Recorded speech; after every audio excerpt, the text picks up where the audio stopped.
Well, thank you, Doug. You're doing a great job at the VA, and I want to say just a couple things. I've learned a couple things from working so closely with the President of the United States. The first thing is that he loves our nation's veterans and has committed our nation's administration to putting our veterans first every single day.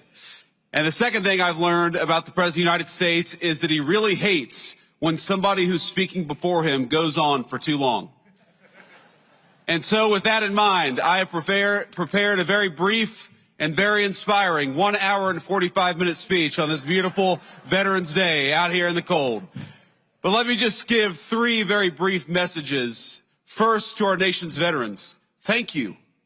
Thank you for serving and sacrificing. We've all got so many good stories of people that we served with over the years. During my 4 years of the Marine Corps, I met the very best of America. People who are willing to put on a uniform and risk their lives for their entire country.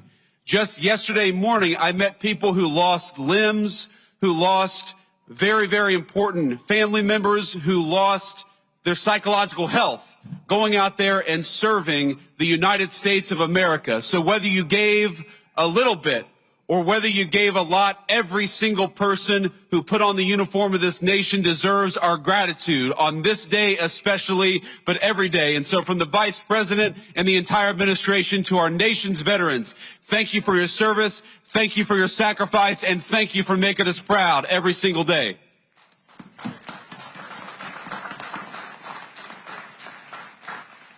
The second message is to the nation's political leaders. I happen to believe that the most valuable resource that we have isn't the incredible wealth of natural resources of this country, as amazing as it is. The most important natural resource that we have is that we have hundreds of thousands of young people every single month who sign up to put on the uniform and risk their lives for their fellow citizens. That is a resource we cannot squander. That is a resource we must protect. And so, to every elected official who's here today, our obligation, our sacred responsibility to our veterans is to make sure that the American military is the bravest and best fighting force anywhere in the world, and to make sure that every time we ask our nation's military to go off to war, we give them the training, we give them the resources, and we give them what they need to kick the enemy's rear end and to come back home safely and quickly. That is our obligation to you.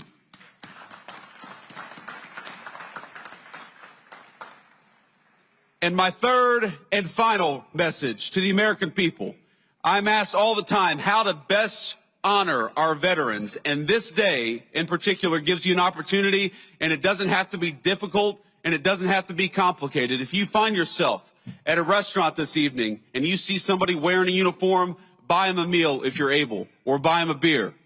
If you see a veteran of our nation's armed forces, if you know somebody in your family, give them a call and say thank you. I heard already this morning from my mother-in-law who sent me a message early California time, and it touched my heart. Just knowing that we have loved ones who recognize our service, who care about it, and who care enough to go out and say thank you. So to the American people, if we want to keep on ensuring that the very best and brightest sign up for our military, the very best way to do it is to make sure that the veterans know that we are grateful to them. Subscribe to One India and never miss an update. Download the One India app now.